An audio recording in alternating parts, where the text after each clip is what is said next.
Ahmadboyi hech kim reklama qilmadi. Davlat yaxshi tadbirkor emas. Open banking texnologiyasini joriy qiling. Ya'ni sizlarni mana loyihalaringizga o'xshagan loyihalarni o'rni juda katta. Birorta joydan uchastka yoki yer yoki uy sotib olgandek qarashadi. Odamlar o'zlari kelishadi.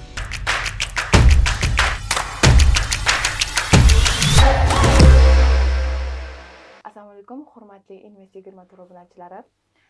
Iqtisodiy bilimlarimizni oshirishda davom etamiz.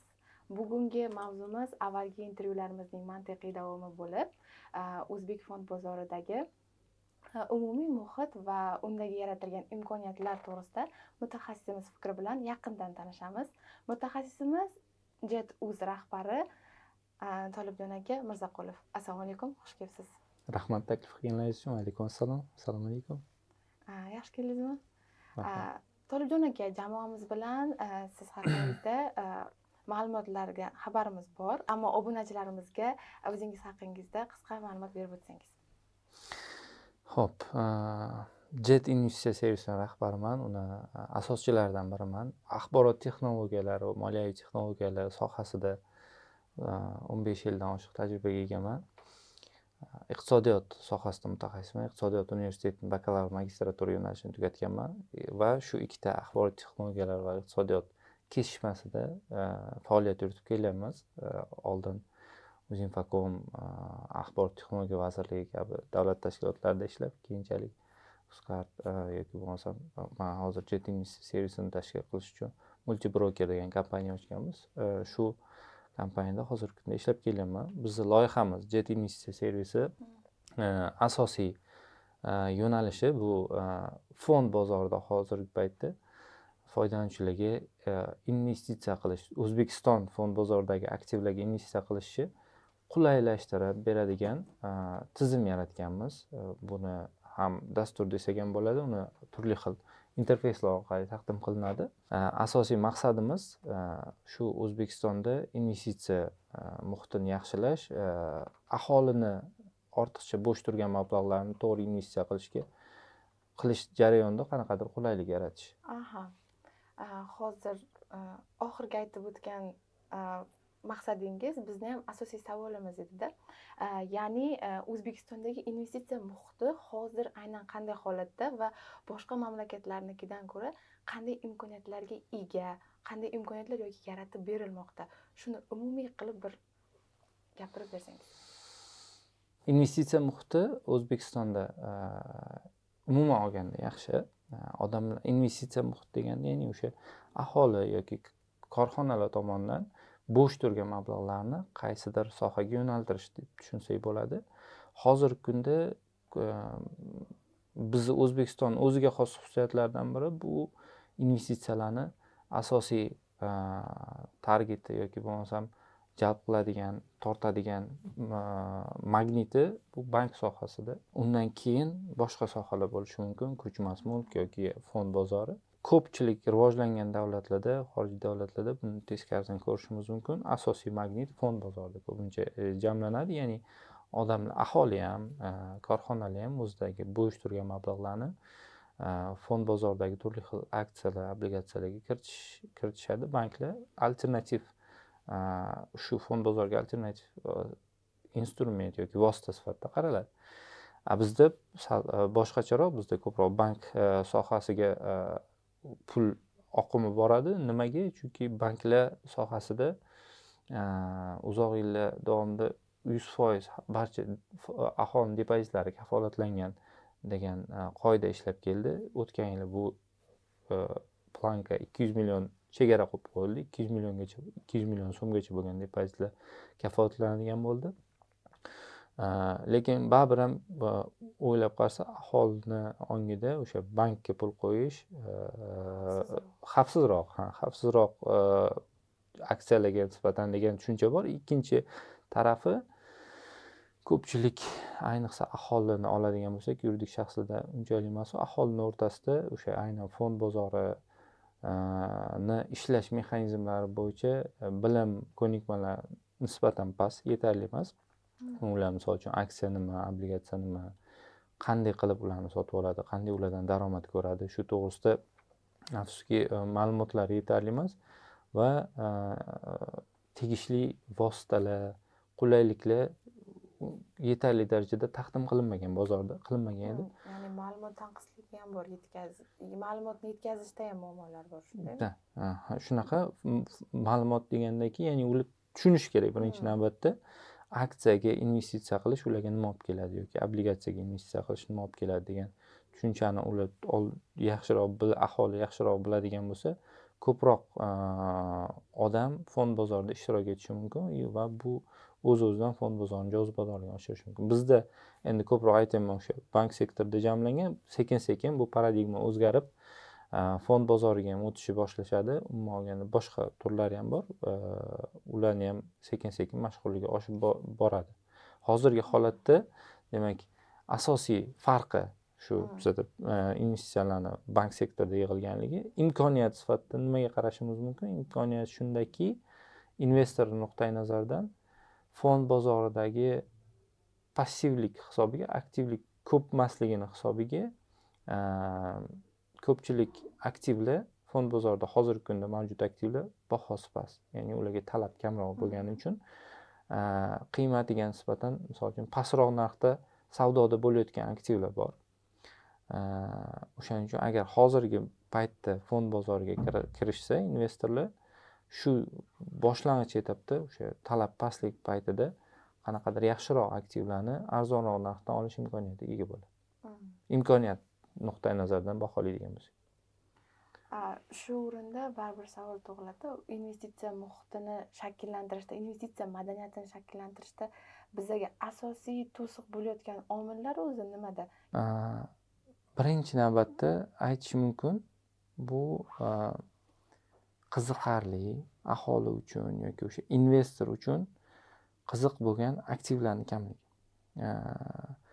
Bugungi kunda fond bozorimizda 700 dan oshiq moliyaviy instrumentlar bor. Listing, fond birjasining listing, mini listing ikkita maydonchasini oladigan bo'lsak, umumiy o'sha qog'ozlar, obligatsiyalar, korporativ obligatsiyalar bilan aksiyalarni soni 700 dan oshiq va emitentlarning soni ham 500 ga yaqin. 400 dan oshiq, 500 ga yaqin. Bularning aksariyat qismi davlat ishtirokidagi kompaniyalar. Davlat ishtirokidagi kompaniyalar bo'lganligi uchun aholini ularga nisbatan ishonchi nisbatan pastroq. Xususiy kompaniyalar yoki bo'lmasam texnologik kompaniyalar fond bozorida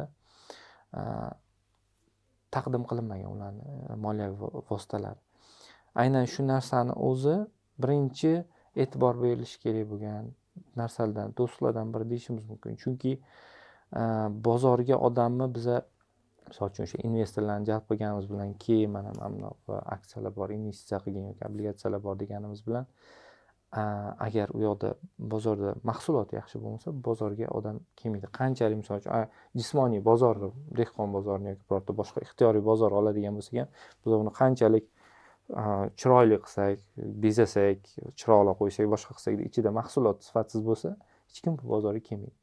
O'shaning uchun ham biza bozorni jozibadorligini oshirishimiz uchun mahsulotni jozibador bo'lishi kerak. Ichidagi, u yoqdagi taqdim qilinayotgan tovarlar yoki xizmatlar, o'sha qimmat, endi fond bozorini oladigan bo'lsak, qimmatli qog'ozlar jozibador bo'lishi kerak. Birinchi navbat. Chunki mana misol uchun Ahmadboy misolini olsak, Ahmadboyni hech kim reklama qilmadi.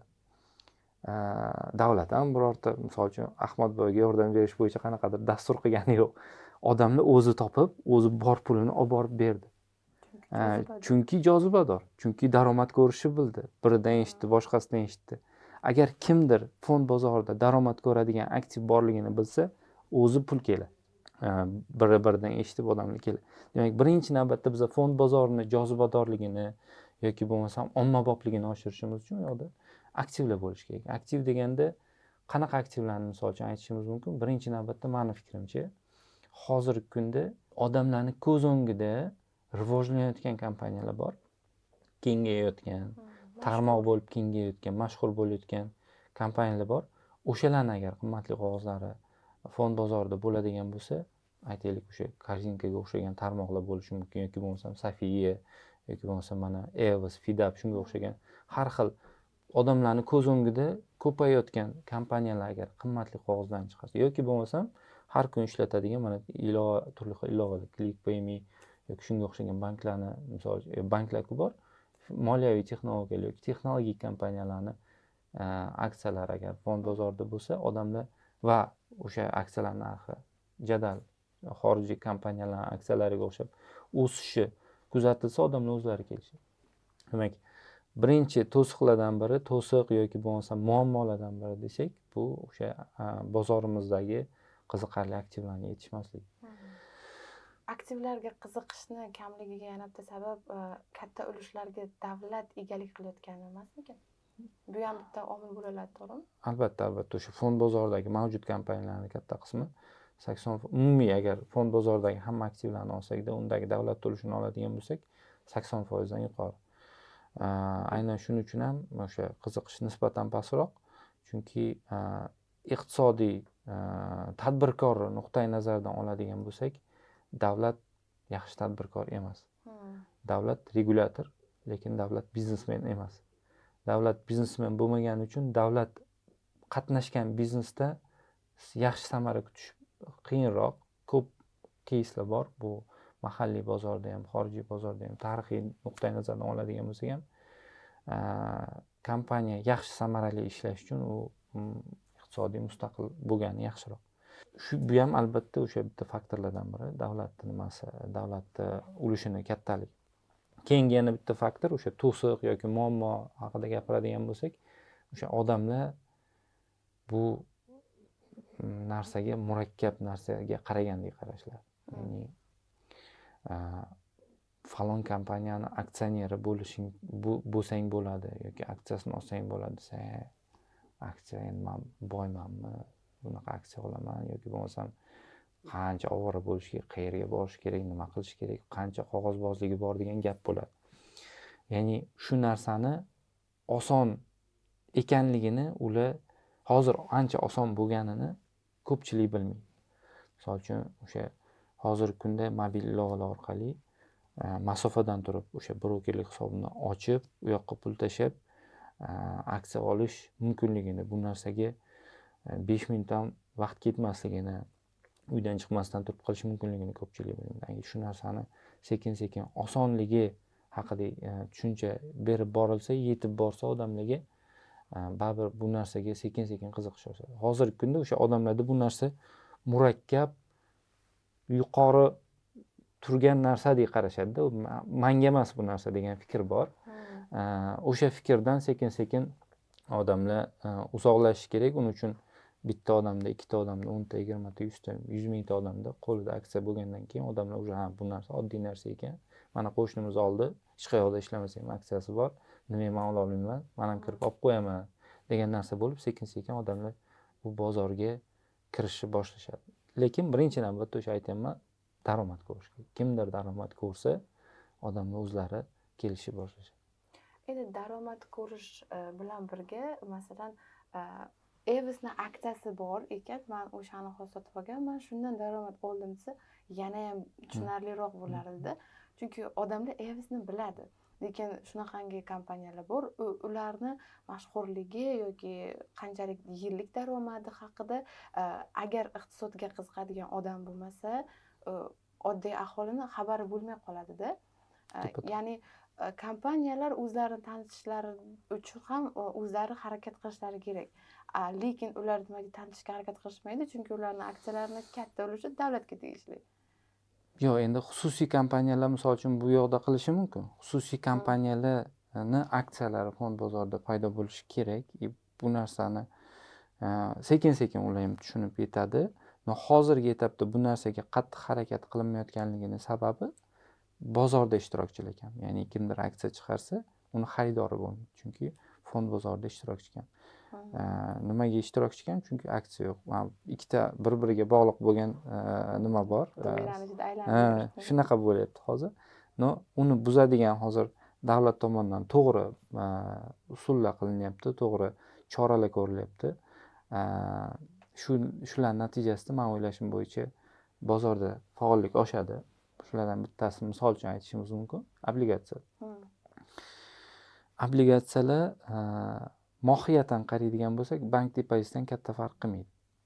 Ya'ni misol uchun birorta obligatsiya oladigan bo'lsangiz, u obligatsiya ma'lum bir belgilangan foizda daromad beradi. Xuddi bank depozitiga o'xshab aytaylik. Birorta bank hozir depozitlari 25% dan birorta bank depozit taklif qilayotgan bo'lsa, xuddi shunaqa 25, 26, 28% ham obligatsiyalar ham bor fond bozorida. Ya'ni kompaniya o'zi chiqardi, obligatsiya nima qildi. Yana u obligatsiyalar har xil. Misol uchun qaysidir kompaniya daromadlarni yilda bir to'lab beraman deyishi mumkin yoki har chorakda, har oyda to'lab beradiganlari ham bor. Va odamlar o'sha bankka qo'ygan pulga obligatsiya ham olishi mumkin. U obligatsiyalar misol uchun qaysilardir sug'urtalangan, o'ziga yarasha kafolatlari bo'lishi mumkin. Kafolati bo'lmasdan foiz darajasi baland bo'lishi mumkin. Va shu obligatsiya instrumenti, meni o'ylashim bo'yicha davlat tomonidan bu instrumentni targ'ib qilinyapti va misol uchun xorijiy valyutada obligatsiyalar chiqarishga ham ruxsat berildi.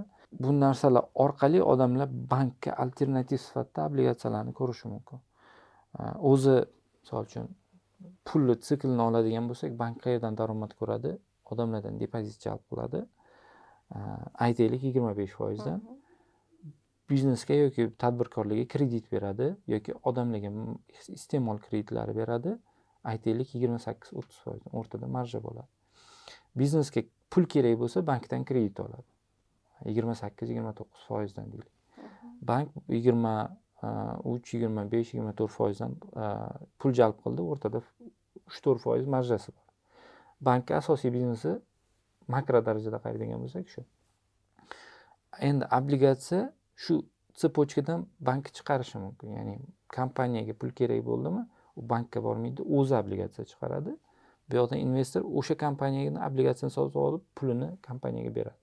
O'rtada bank chiqib ketdi va o'rtada mana 3%, 4% marja yo'qoldi. Shu marja ikkita tarafga 2% dan bo'lib berildi. Bank olayotgan 4% o'rniga kompaniya 2% yutyapti, 2% arzonroqqa pul jalb qilyapti. Bu yoqdan pul bergan odam, depozitga investitsiya qilgan odam 2% ko'proqqa foyda ko'ryapti bankka qo'ygandan ko'ra.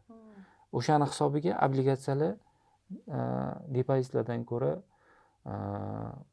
nima desam ekan, jozibaliroq ko'rinishga keladigan bo'lsa, kompaniyalar uchun ham, investorlar uchun ham jozibalilik darajasi mashhurlashsa, u o'zi bundoq o'ylab qarasa jozibali, lekin uni mashhurlashni boshlagan sari oqimni bir qismi fond bozoriga kelishni boshlaydi. Bank sektoridagi oqim bir qismi kelishni boshlaydi.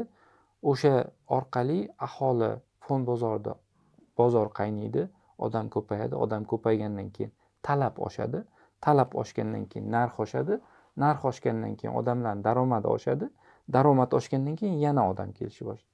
Mana shu tsepotchka bo'yicha rivojlanishi mumkin va o'sha odamlar ko'paygandan keyin o'sha Evos yoki boshqa Safiya kompaniyasi o'zining aksiyasini chiqarishi mumkin.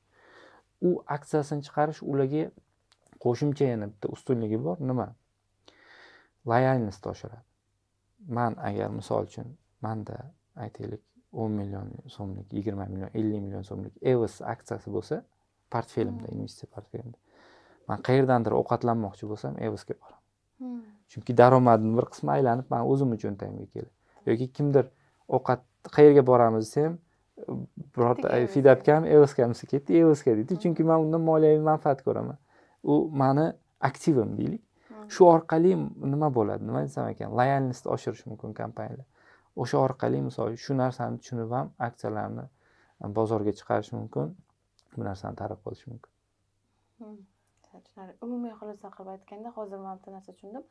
O'sha obligatsiyalar fond bozoriga yaqinlashish va undagi aholining kirib kelishini ochib beradigan eng katta omillardan bittasi. Shunaqa, xuddi shunaqa. Hozir qisqa o'rta muddat oladigan bo'lsak, hozir ko'proq obligatsiyalarga urg'u bergan to'g'riroq bo'ladi. Tushunarli. Raqamli transformatsiyalar haqida gapirmoqchimiz.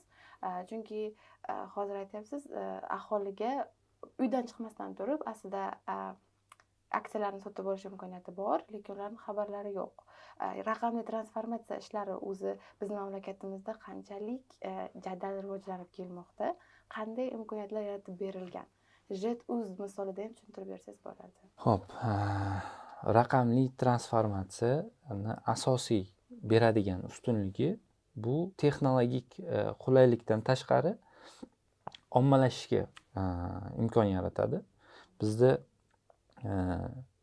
bank sohasini yoki moliyaviy texnologiya sohasini oladigan bo'lsak, hozirgi kunda birorta odam yo'qki, telefonida qanaqadir moliyaviy yoki bank yoki birorta to'lov tashkilotining ilovasidan foydalanmasa. Bu ilovalar ularni vaqtini tejaydi. Birorta misol uchun kommunal xizmatga to'lov qilish kerak bo'lsa, oldin borib navbatda turgan bo'lsa, hozir birorta joyga borish shart emas, shu yoqdan qiladi. Shunaqa beriladigan qulayliklarni hisobiga hamma foydalanadi. Hamma foydalandi degani bizda aytaylik 20 millionta mobil aloqa foydalanuvchilari bo'lsa, bugungi kunda 20 millionta fintech foydalanuvchilari ham bor. Ya'ni har bir telefoni bor odam, hatto knopkali telefon bo'lsa ham, smartfon bo'lmasa ham, unda klikka foydalanish mumkin. USSD orqali to'lov qilish mumkin. Ya'ni o'sha narsa orqali targ'ib bo'ldi, keng tarqaldi. O'zbekistonning o'ziga xos bitta xususiyati bor. Bu narsani yana ham zo'r, yana ham jadal, yana ham nima desam ekan, tez rivojlanishiga sababchi bo'lgan bu bizda open banking joriy qilinganligi bo'lgan. Ya'ni xorijda ko'p davlatlarda eng rivojlangan davlat o'sha Yaponiya, Germaniya, Amerika Qo'shma Shtatlari, Angliyani olamizmi? Hech qaysi bir davlatda birorta bank kartasini boshqa bitta bank ilovasiga ulash mumkin emas. Hech qaysi davlatda xorijda. Bizda shu narsa qilingan. Nimaga? Chunki bizda butun dunyo kartalarni boshqarish uchun Visa, Mastercard, American Express kompaniyalarini tizimlaridan foydalanadi. Bizda o'zimizda Uzcard bor, Humo bor. O'zbekistonda ikkita bor mahalliy. Shu ikkala tizim butun banklarni karta to'lov tizimini outsourcingga olgan va shuni orqasidan open banking texnologiyasini joriy qilingan. Ya'ni birorta bankda qo'llanilayotgan texnologiya boshqa bankda ham ishlatiladi. Любой bank kartasini ixtiyoriy bankka ilovasiga ulab yoki to'lov tizimining ilovasiga ulab ishlatish mumkin va shu orqali bizda har xil banklardan kartamiz bo'lsa ham bitta ilovadan turib foydalanishimiz mumkin. Bu narsaga erishmoqchi bo'lib Yevropa yoki Amerika 10 yil, 15 yil, 20 yildan beri harakat qilishyapti. Shunaqa texnologiyaga erishmoqchi bo'lib. Haligacha harakat qilishyapti, lekin bizda tez mana shu narsani borligini hisobiga biz tez oldinlab ketganmiz. Shuni hisobiga ko'p moliyaviy texnologiya xizmatlari, shu bank to'lov tizimlari bizda yaxshi rivojlangan. Endi raqamli xizmat ko'rsatish yaxshi rivojlangan. Shu narsa iqtisodiyotni rivojlantirishga xizmat qilyapti. Hozir ixtiyoriy, misol uchun onlayn magazin ochdingizmi yoki bo'lmasam birorta restoran ochdingiz, dastavka qilmoqchimisiz? Muammo yo'q, chunki hammani qo'lida to'lov qilish imkoniyati bor. Sizni biznesda eng katta masalalardan biri bu pulni qabul qilish. Pulni qabul qilish bizda avtomatlashgan, ommalashgan. Endi bu bank sohasi, fintech sohasi. Investitsiya bozorini qaraydigan bo'lsak, fond bozorini qaraydigan bo'lsak, bu narsa 2024-yilgacha avtomatlashmagan. Talablarga ko'ra broker hamma operatsiyalarni o'zini mijozlari bilan qog'ozda qilinishi kerak. Ya'ni broker qog'ozda shartnoma qilish kerak mijoz bilan, keyin mijozdan olingan operatsiyalar bo'yicha qog'oz hujjatlarni qilish kerak. Hamma narsa o'sha qog'ozda eski tartibga solish qoidalari ishlab keladi 2024-yilgacha. 2024-yilda Istiqbolli loyihalar milliy agentligi hozirgi kunda regulyator, tartibga soluvchi organ fond bozorida shu tashkilot tomonidan qabul qilindi. Masofadan turib brokerlik xizmatlari, investitsiya vositachilik xizmatlarini ko'rsatish, depo hisob raqamlarini ochish va o'sha fond bozorida xizmat ko'rsatish, raqamli xizmat ko'rsatishga ruxsat berildi. Va bu o'sha katta bozorni ochib berdi. Hozirgi kunda o'sha ixtiyoriy broker yoki bank raqamli texnologiyalar orqali identifikatsiya qilib, foydalanuvchisini ilova orqali yoki dastur orqali yoki kompyuter orqali o'zini mijozlariga xizmat ko'rsatish mumkin va investorlar ham ilovalar orqali fond bozorida savdo qilishlariga yo'l ochildi. Hozirgi kunda bu narsaga ruxsat berilgan va eng katta to'siq olib tashlangan. Shu to'siq borligini uchun ham bizda bu narsa ommalashishi qiyin bo'layotgandi. ommalashish qiyin bo'lishiga sabablarni Qog'ozbozlik xalaqit berayotgan asosan. misol uchun brokerlar ko'pchilik qismi 90% adashmasam Toshkentda joylashgan. 90 emas, 80% viloyatlarda ham bor, kamroq. Toshkentda joylashgan broker Qoraqalpog'istondagi yoki Andijondagi birorta mijozga xizmat ko'rsatish uchun u bilan qog'ozda uni ko'rib, jismonan ko'rib, shartnoma qilish kerak edi. Bu degani u faqat Toshkent bilan ishlaydi, xolos. Viloyatdagilar bu xizmatdan chetda qolayotgandi va raqamlashtirish orqali o'sha butun respublika aholisi bu jarayonga jalb qilish, ularni fond bozoriga kirish imkoniyati ochildi va endi bizda mobil internet kirishi kengaygan, mobil internet narxi arzon, raqamli savodxonlik yuqori oshgan.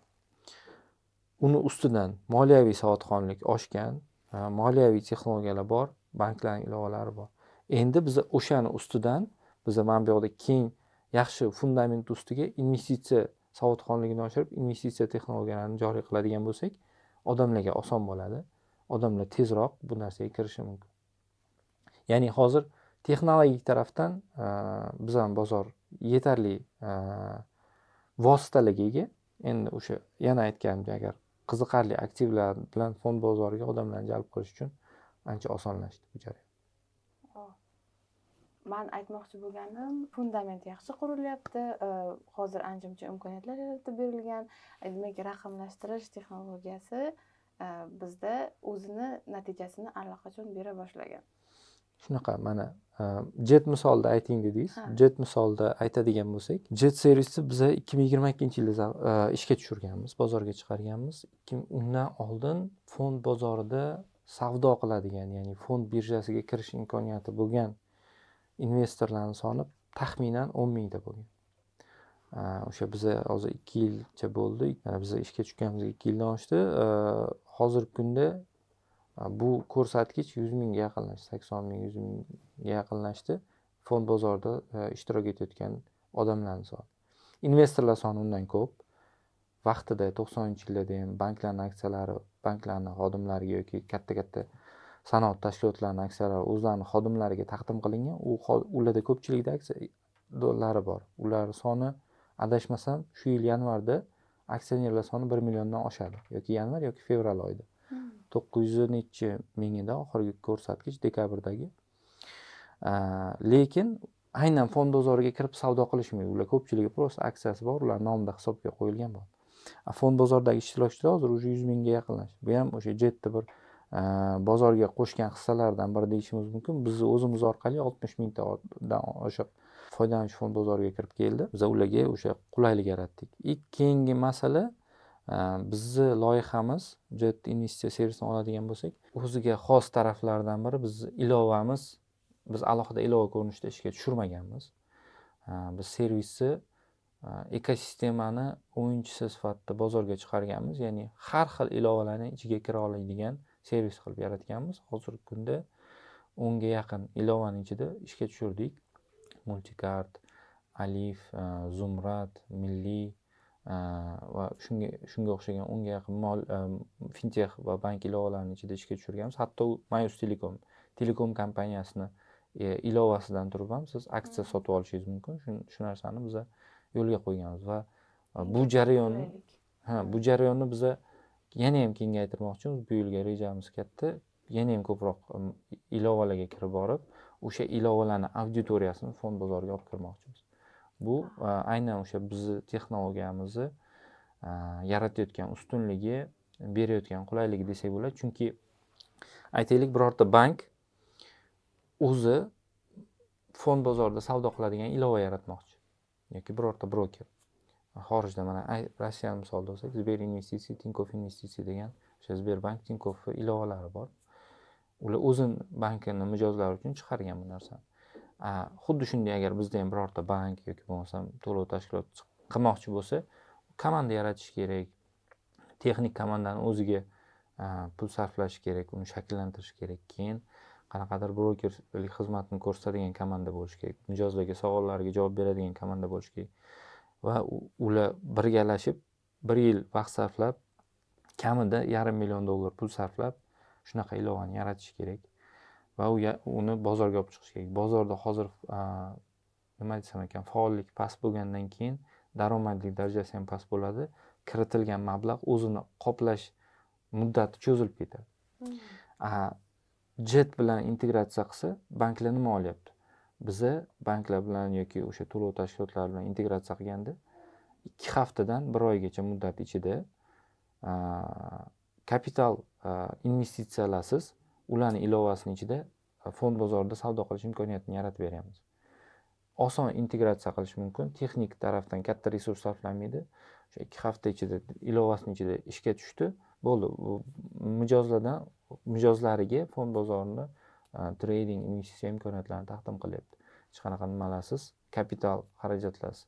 Shu orqali biza ularga qulaylik beryapmiz va shu orqali bizning servisimiz jozibadorlik beryapti. Ya'ni ular komanda shakllantirish, texnologiyalarni qanaqa joriy qilish, integratsiya qilish va hokazolarni o'ylab o'tirishmaydi.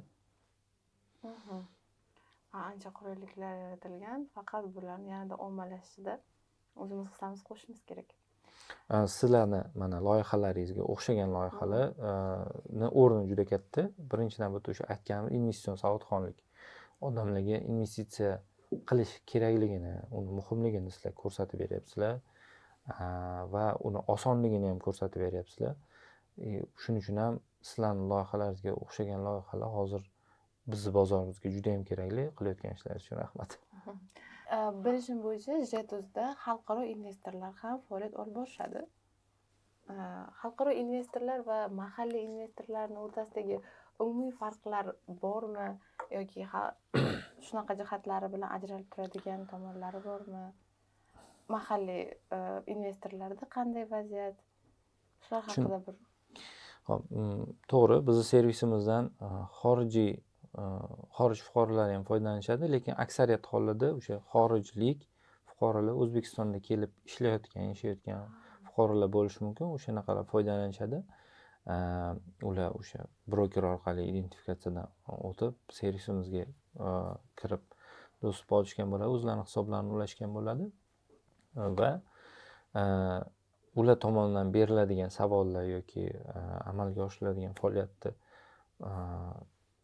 tahlil qiladigan bo'lsak, ko'pchilik holatlarda xorijiy investorlar, endi ular xorijiy bozorlarda ham investitsiya qilib ko'rgan va ular tajribali, bilim ko'nikmaga ega va investitsiyaga ular ko'pincha jiddiy narsaga qaragandek qarashadi. Uzoq muddatli reja asosida ish tutishadi. Bizni O'zbekistonning fond bozorida hozir kirayotganlar ko'pchiligi tajribasi kam, yangi investorlar bu narsaga aksariyat hollarda yoki o'yinga qaragandek yoki bo'lmasam qanday bir lotereyaga qaragandek nimalar bor. Men misol uchun buni olaman, ertaga o'sib ketsa sotaman deydi, olib qo'yadi, narxi sal tushishi bilan sotib yuboradi, endi buni olaman deydi. Mana shunaqa. Ya'ni bu narsani bir jiddiy vosita sifatida qaraydiganlar nisbatan kamroq mahalliy bozorda. Endi bu ham o'sha aynan investitsiya savodxonlikka borib taqaladi. Agar bu narsani tushunishsa, uzoq muddatli tahlillar asosida, reja asosida investitsiya qilishlari kerak bo'ladi. Asosiy farq shu, ya'ni tajriba va rejali ish tutish. JET.uz'ga to'liq qaytadigan bo'lsak, raqamli texnologiya, lekin O'zbekistonda bu bo'yicha raqobat allaqachon mavjud bo'lishi kerak, mavjud, to'g'rimi? O'sha raqobat bozoridagi holat va JET.uz bu vaziyatda qanday ishlarni amalga oshiryapti? Bu haqida ham bir ma'lumot berib o'tsangiz. Bizni o'sha ishga tushirganimizda 2022-yil bo'lsa, 2024-yilgacha fond bozorida o'zi JET paydo bo'lmasdan oldin fond bozori bo'sh edi, birorta yechim yo'q edi. Biz paydo bo'ldik, birinchi bo'ldik. 2 yil boshqa ilovalar yo'q edi. Mana 2024-yildan boshlab yangi ilovalar paydo bo'lishni boshladi. Brokerlik kontorasi o'zining mobil ilovasini ishga tushirgan. Endi texnologik tarafdan bitta bozorda mijozlarga xizmat ko'rsatayotganimiz bo'lsak, qaysidir ma'noda raqobatchi deyishimiz mumkin, lekin to'g'ridan to'g'ri raqobatchi emas, chunki ular broker, biza IT kompaniyamiz. Biza brokerlik xizmatlarini ko'rsatmaymiz. Biza boshqa brokerlar bilan ham ishlaymiz. Shu jumladan o'sha kompaniyani o'zi bilan ham ishlaymiz. Ularni mijozlari bizni servisimizdan ham foydalanishlari mumkin.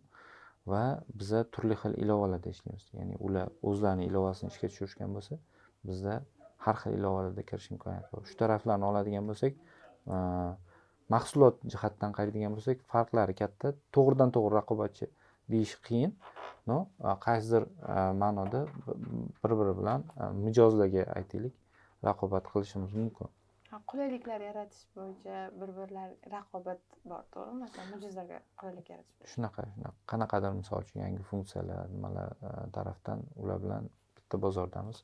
Mijozlarni o'zimizga jalb qilishga, ko'proq savdoni o'zimiz orqali qilishga va harakat qilinadi ikkita ilova tomonidan. Endi bu lekin to'laqonli kuchli raqobat deyish qiyin hozirgi kunda. Haqiqiy raqobat bo'lish uchun yana ham ozgina vaqt kerak. Haqiqiy raqobat mani o'ylashim bo'yicha banklar kirib kelgandan keyin boshlanadi o'yinga. Chunki banklarda O'zbekistonning fond bozori qonunchiligiga ko'ra brokerlik xizmatlarini ko'rsatish uchun banklar alohida litsenziya olishlari shart emas. Ya'ni ular o'zlaridagi mavjud litsenziya bilan brokerlik xizmatlarini ko'rsatish, ya'ni o'zini mijozlariga shunday aksiyalarni oldi-sotishini qilish imkoniyatini berishlari mumkin. Litsenziya ham kerak emas, kompaniya ham kerak emas. Endi ular hozircha bu bozorda deyarli faol emas. Lekin agar ular tomonidan faoliyat ko'rsatilishi boshlansa, unda haqiqiy jonli, qonli raqobat boshlanishi o'shanda bo'ladi. Hozircha endi yengil raqobat deyishimiz mumkin. Hozir banklar raqobatga qo'shilmayotganiga sabablari nima? Banklar qo'shilmayotgani sababi hozir bu bozorga tikilgan puldan keladigan samaraning darajasi past. Ya'ni foydalilik darajasi past. Hozirgi kunda o'sha brokerlik kompaniyalarini oladigan bo'lsak, 50 ga yaqin brokerlik kompaniyasi litsenziyasi bor. Nimaga? Birja a'zoligiga ega. Lekin ularning ko'pchiligi retail, ayniqsa mijozlar bilan ishlasha oladigan bo'lsak, ya'ni chakana mijozlar bilan ishlasha oladigan bo'lsak, bu yo'nalishda daromadlik darajasi past. Shu narsa katta omil bo'lib, banklarni bu sohaga, ya'ni brokerlik xizmatini ko'rsatishga undamaydi hozircha. Birinchidan shu, ikkinchidan banklar agar fond bozorida faolligini oshirsa, o'ziga o'zi raqobat qilayotgan bo'ladi. Ya'ni pul unga kelib turibdi depozitga, fond bozorini kuchaytirib, endi bu yoqqa pulni jo'nating desa, o'ziga kelayotgan pul oqimini kamaytirgan bo'ladi. O'shaning uchun ham banklar bozoriga jay intilayotgan. Chunki fond bozori bilan bank sohasi aslida tarozining ikkita pallasi desak bo'ladi. Pulni jalb qilish bo'yicha bir-biriga raqobat qiladi. O'shaning uchun ham banklar endi bu bozorda ham faolligi bo'lsa, qachon bo'ladi? Qachonki bu bozor o'zida odamlar o'sha men aytgandek obligatsiyalar ko'payib, pul bu yoqqa oqishni boshlasa, banklar kelib bu yoqdan ham, bu eshikdan ham qabul qilamiz deyishi mumkin. Ungacha hozircha banklar o'zini komfortni his qilyapti o'zini bozorida. Umumiy biz fond bozorini kelajagi haqida suhbatlashsak, ya'ni umuman hozirgi vaziyatdan kelib chiqib, yaqin 5 yillikda O'zbekistondagi vaziyatni qanday tasavvur qilasiz? Ya'ni bu fond bozoriga endi kirib kelayotgan yoki faoliyat olib borayotgan ishtirokchilar uchun muhim. Yaqin 5 yildagi, yaqin 10 yildagi holat. Mutaxassis sifatida sizning fikringiz esa juda ham qiziq. Fond bozori bitta narsani bilish kerak. Fond bozori paydo bo'lganiga 100 yildan oshiq bo'lgan. Va bundan buyog'iga ham bu bozor yo'qolmaydi. O'zbekistonni oladigan bo'lsak, O'zbekistonda ham fond bozori o'sha 90-yillardan boshlab shakllanib kelgan va hozirgi kunda ham bor. Bundan buyog'iga ham bo'ladi. Fond bozorida agar yangi kirayotgan odamlar bo'lsa, bu narsaga mulk olgandek qarashlari kerak. Ya'ni ayniqsa, misol uchun obligatsiya-ku mayli, obligatsiya bu qarz vositasi hisoblanadi. Aksiyalar bilan ishlaganda, aksiyalar bu mulk, ya'ni o'sha birorta investor kirib keldimi, qaysidir kompaniyani aksiyasini oldimi, bu cho'ntagida turgan qog'oz pulga o'xshab ertaga sotib yuboraman, ishlab ketadi degan narsaga qaragandek qarash kerak emas. Bu xuddi birorta joydan uchastka yoki yer yoki uy sotib olgandek qarash kerak. Ya'ni o'sha birorta kompaniya aksiyasini oldimi, u mulk bo'ldi, uni mulkiga aylandi. Bu olgan investor o'sha kompaniyani mulkdoriga aylandi, ya'ni egasiga aylandi. Endi bu mulk uniki xohlaganicha. Aksiyalar qonunchilikda ham o'zi mohiyatan ham qaraydigan bo'lsak, muddatsiz chiqariladi. Kompaniya bor bo'lsa, aksiyasi bo'ladi. Men shu kompaniyani bir qism aksiyasini oldimmi, bu aksiya endi meniki bo'ldi. Men uni xohlaganimcha ushlab turaman. Xohlasam bolalarimga, nabiralarimga meros qilib qolaman. Shunaqa qarash kerak va o'shandan kelib chiqib nima qilish kerak? Harakat qilish kerak. Yaqin 5 yil, 10 yilda ham bu soha rivojlansa rivojlanadi. Takomillashadi, yomon bo'lib ketmaydi yoki yo'q bo'lib ketmaydi. Shuning uchun ham fond bozori o'ta uzoq muddatda oladigan bo'lsak, ishlaydigan soha. Shuning uchun ham qancha odam ertaroq kirib investitsiya qilishni boshlasa, shuncha o'zini kelajagi uchun, o'zini qarigandagi holati uchun va kelajak avlodi uchun boylik yaratayotgan bo'ladi. Shuning uchun ham investitsiyani tezroq boshlash kerak va muntazam qilish kerak. Asosiy agar nima tarafdan, maslahat tarafdan qaraydigan bo'lsak, muntazam qilib borish kerak. Endi kelajakdagi o'zgarishlarga keladigan bo'lsak, yaqin kelajakda nimalarni kutish mumkin? O'sha aytganimdek, hozirgi kunda 2025-yil o'zida mendagi bor ma'lumotlarga ko'ra 2-3 ta kompaniya katta miqdordagi obligatsiyalarni chiqaryapti. Chiqarishini reja qilyapti. Bir necha 100 milliardlik obligatsiyalar bozorga bu obligatsiyalar chiqqandan keyin ular jalb qilishni boshlashadi o'sha o'yinchilarni, odamlarni, aholini bankka qo'yadigan pulning bir qismini obligatsiyaga qo'ygan, buni mana bunaqa foydalari bor deb korxonalarni va shu orqali fond bozorida jonlanish bo'ladi. Bu birinchidan, ya'ni obligatsiyalar bozorida jonlanish bo'ladi. Ikkinchidan, IPO masalasi, xalq IPOsi reja qilingan. Xalq IPOsi doirasida, dasturi doirasida qator yirik kompaniyalardagi davlatga tegishli ulushlar aholiga sotilishi rejalashtirilgan. Biz o'tgan IPOlardan kelib chiqib qaraydigan bo'lsak, davlatni va davlat aktivlarini boshqarish agentligi shu loyihani boshqaryapti. Ularning asosiy pozitsiyasi iloji boricha ko'proq odam shu IPOlarda qatnashsin, shu aktivlarga egalik qilsin. Minoritar aksionerlarning soni ko'p bo'lishi, ular prioritet sifatida qarayapti xalq IPOsini o'tkazishda. Bu degani, demak, xalq IPOsi dasturi doirasida keyingi chiqadigan IPOlarga ham davlat tomonidan targ'ibot kuchli bo'ladi.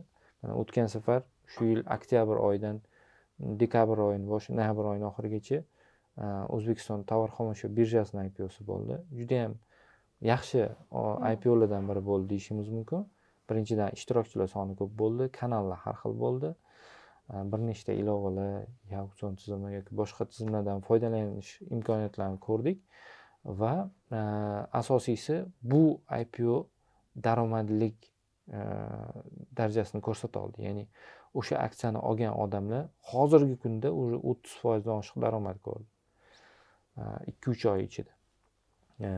Agar keyingi IPOlarda ham narx to'g'ri belgilansa, odamlarga qiziq bo'lsa, IPOlarga odam ko'payadi. Obligatsiyalar IPOlarga ko'proq odam kirganini hisobiga fond bozorida faollik oshadi, talab oshadi, narx oshadi. Xo'p, yana bitta o'rta muddatda kutilayotgan narsalardan biri bu Milliy investitsiya jamg'armasi degan jamg'arma ochildi va yirik davlat korxonalarining 40% gacha bo'lgan ulushlari shu jamg'armaga o'tkazib berildi. Juda ham katta kompaniyalarning aktivlari bu jamg'armaga o'tkazildi. Agar bozor kapitalizatsiyasi bo'yicha hisoblasak, o'sha jamg'armaga o'tkazilgan aktivlarning bozor bahosi $1,5 milliard. Juda ham katta aktiv jamlandi va bu jamg'armani tashkil qilishdan davlatning asosiy maqsadi bu jamg'armaga xorijiy boshqaruvchi kompaniyani jalb qilib turib, o'sha xorijiy kompaniya mana shu 18 ta aktivi jozibadorligini oshirishi kutilyapti va ularni yoki jamg'armani aksiyalarini chiqarib yoki bo'lmasa har bitta kompaniyaning aksiyalarini IPO ga chiqarib, ularni mahalliy va xorijiy birjalarda IPO'sini o'tkazish reja qilingan. Bu ham o'z navbatida fond bozoriga bo'lgan qiziqishi ham mahalliy investorlar o'rtasida, ham xorijiy investorlar o'rtasida oshiradi degan kutilma bor. O'rta muddatda oladigan bo'lsak, mana shular. Ya'ni hozir kirgan yaqin 5 yil ichida mana shu. Chunki hozir bu loyihalar natija berishi uchun ham baribir vaqt kerak. Lekin juda katta ishlar. Avvalasi biz Haqchil IPO haqida intervyu olganmiz va Haqchil IPOdan ko'zlangan maqsad, undan erishish mumkin bo'lgan natijalar haqida ma'lumotlar berib o'tganmiz. Rostdan ham, ya'ni davlatni ulushini kamaytirishni mo'ljallangan katta loyiha bo'lgan. Va umid qilamizki, yaqin 5 yillikda yaxshi natijalar beradi. Investitsiya olamida hozir texnologiyalarni jalb qilish, yangi texnologiyalar juda ham ommaboplashib boryapti. Aynan qaysi texnologiyalar yaqin kelajakda investitsiya olamini o'zgartirib yuboradi deb o'ylaysiz va JET.uz loyihasi bu ishda nimalarni amalga oshirmoqda? Bu savolingizni demak, kelajak deydigan bo'lsak, 3 ga bo'ladigan bo'lsak, birinchi qisqa muddat, o'rta muddat, uzoq muddatda oladigan bo'lsak, qisqa muddatda O'zbekistonning perspektivasidan qaraydigan bo'lsak, texnologiyalar natijasida fond bozori, umuman investitsiyalar sohasi tezroq rivojlanadi. Bizni o'ylashimiz bo'yicha, bizni ko'zimiz bo'yicha JET bu jarayonda asosiy katalizator bo'ladi. Ya'ni bozorda rivojlanishiga turtki beradigan bir asosiy moddaga aylanadi deyishimiz mumkin. Birinchi va o'rta muddatga kelib o'sha o'zbek fond bozorini xorijiy fond bozoriga ulash uchun ham hozir bizning tomonimizdan rejalar bor. O'zbek fond bozorida yaxshi natijalar ko'rsatgandan keyin xuddi shu mahsulotni integratsiyalar, xorijiy birjalar bilan integratsiyalar orqali xorijiy bozordagi mijozlarni o'zbek bozoriga, o'zbek mijozlarini xorijiy bozorga chiqishda o'rtada ko'prik vazifasini bajarib, integratsiya jarayonini tezlashtirishimiz mumkin. Va shu narsani kutyapman o'rta muddat perspektiva oladigan bo'lsak. Endi texnologik tarafdan qaraydigan bo'lsak, texnologiyalar aynan nimani o'zgartiradi deganga keladigan bo'lsak, o'rta muddatda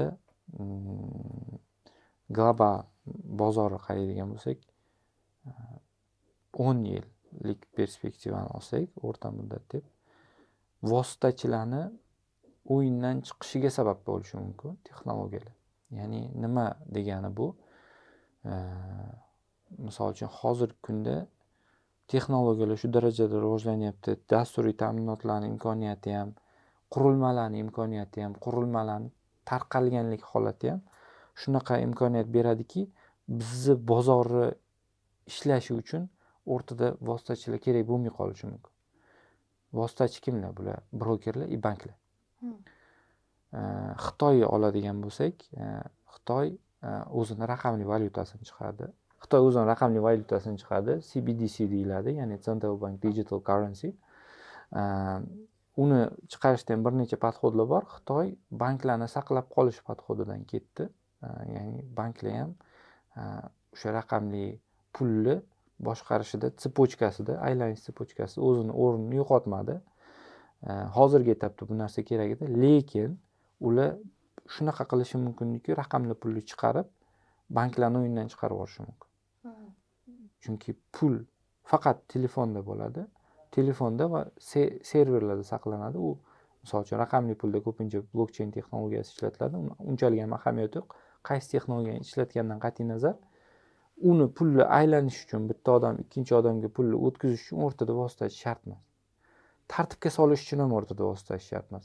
Aslini olganda, Markaziy bank o'zi tomonidan hamma narsani boshqarish, regulyatsiya qilish imkoniyati bor. Ya'ni hozirgi holatda texnologiyalar shu darajada rivojlandiki, 1 yil ichida vositachisiz bozor yaratsa bo'ladi. Har qanday davlatda, agar davlat shuni xohlasa. Bu degani brokerlarsiz fond bozorini tashkil qilish mumkin. Yoki bo'lmasam banklarsiz bank sohasini tashkil qilish mumkin. O'rta muddatda baribir shunga boradi. Chunki o'rtada turgan vositachilarni roli borgan sari pasayib boraveradi. Texnologiyalarning hisobiga ularni bajaradigan vazifasi va ularning vazifasining muhimlik darajasi borgan sari pasayib boradi. O'rta muddatda ular o'yindan chiqadi. chiqishi mumkin, ehtimoli baland. Uzoq muddatda oladigan bo'lsak, uzoq muddatda qanaqa investitsiya bozorida o'zgarishlari bo'lishi mumkin? Birinchi navbatda mani fikrim, uzoq muddat degani bu 15, 20, 25 yillik perspektivani oladigan bo'lsak, moliyaviy aktivlarni o'zi o'zgaradi. Moliyaviy aktivlar deganimizki, hozirgacha bizda pul bo'lgan, keyinchalik qimmatli qog'ozlar bo'ldi, asosiy moliyaviy aktivlar. Hozirgi kunda raqamlashtirish natijasida o'shalarni raqamli ko'rinishlari, raqamli pul, raqamli aktivlar chiqa boshladi. Raqamli aktivlar va raqamli pul boshqacharoq ishlaydi. Boshqacharoq sushnosga aylanadi, ya'ni boshqacharoq narsaga aylanadi deylik. Aytaylik, o'sha aksiyalarni ham tokenizirованный aktiv yoki token ko'rinishida qilish mumkin. Ixtiyoriy kompaniyani va kompaniya bo'lishi ham shart emas. Ixtiyoriy obyektni tokenlashtirishimiz mumkin va uni bo'laklarga bo'lib, unga egalik huquqini tokenlar orqali sotish mumkin. Va bu narsa ham o'zi aslida uzoq muddatli perspektiva deyish kerak emas. Bu narsa hozir mavjud. Hozir ham shu narsani qilsa bo'ladi. Ixtiyoriy kompaniyani olib, uni aksiyalarini token ko'rinishda qilib, blokchainga o'tirg'izib, blokchain orqali o'sha raqamli aktiv ko'rinishda birjaga chiqarib olsa bo'ladi. Kripto birjalar bor. Bu narsa balkim undan tezroq bo'ladi. Uzoq muddatli emas. Va o'sha narsalar ishlatish paradigmasini, boylikka bo'lgan tushunchani o'zgartiradi, ma'na fikrimcha. Keyingi narsa texnologiyalarning yana rivojlanishini futuristik tarafdan qaraydigan bo'lsak, hozir sun'iy intellekt tez rivojlanyapti. Robotlashtirish tez rivojlanyapti. Shu ikkalasini hozir robotlar alohida temir sifatida rivojlanyapti, sun'iy intellekt alohida dastur sifatida rivojlanyapti. Ertaga ular ikkalasi ulangandan keyin mehnat bozorida bum bo'ladi. Mehnat bozorida portlash bo'ladi. Bizda, misol uchun, bundan 5 yil oldin ham qanaqa fikr bor edi? Robotlar birinchi navbatda qora ishchilarni surib chiqaradi mehnat bozoridan. Robotlar ishlaydi, zavodlarda robotlar ishlaydi degan narsa bor edi. Lekin hozir sun'iy intellekt shu darajada bo'ldi, kreativ ishlarni, blue collar work deydi, ya'ni ko'k yoqali ofis xodimlarini chetga suryapti. Ya'ni rasmni, videoni ishlaydigan, kitob yozadigan sun'iy intellektlar paydo bo'ldi. Endi bu yoqdan shu intellekt robotga qo'ygandan keyin bu robot odamdan kam bo'lmaydi. Odamdan kam bo'lmaydi har taraflama. Kreativ tarafdan ham, jismoniy tarafdan ham, uni energiya effektivligi tarafdan ham. Bu narsaga ko'p vaqt qolgani yo'q. Agar uzoq muddat oladigan bo'lsak, bu narsaga uzog'i bilan 5 yil vaqt qoldi. 5 yil, 10 yildan keyin bozorda shunaqa aqlli, odamsimon robotlar paydo bo'ladi va ular ish qilishni boshlaydi. Endi tasavvur qilib ko'radigan bo'lsak, hamma ishni ular qiladigan bo'lsa, odam nima ish qiladi? Odam ish qilishi shart bo'lmaydi. Odam ish qilishi shart bo'lmagandan keyin odam oylikni boshqacha ko'rinishda olishni boshlaydi. Unga har oy stabilniy to'lanadi. Kafolatlangan oylik daromad degan narsaga boriladi.